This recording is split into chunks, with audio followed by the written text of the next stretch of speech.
Do you want to go on about exosomes at all, or? Yeah, sure. I mean, yeah, I think we just explained it. It's the protective environment that can allow all of this, all of these cellular factors that remodel through the blueprint. It's the protective vesicle to actually deliver it to each individual cell. So would you predict sort of lifespan, health span extension with exosomes, stem cell therapies?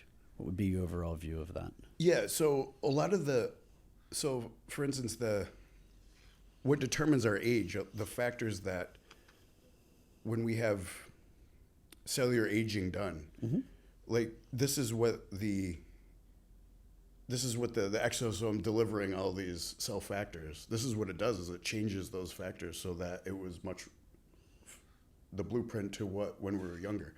So it will actually change a lot of those cell age factors. So theoretically, if we take enough of these, our cellular age should be lower. Let's talk about cell factor therapies.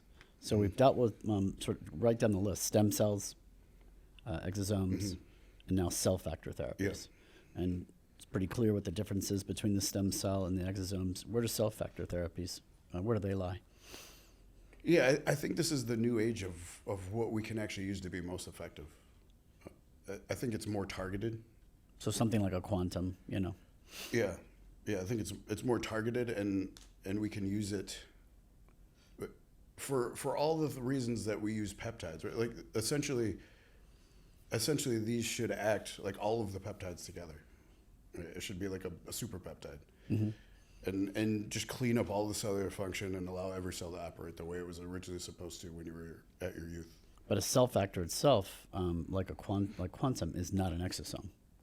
There's a difference in how they function, correct? Yeah, that's correct. It's essentially it takes all the materials, all the cellular machinery inside a stem cell or inside the exosomes is just the carrier, the protective carrier of the cell factors, and then delivers them directly into the cell.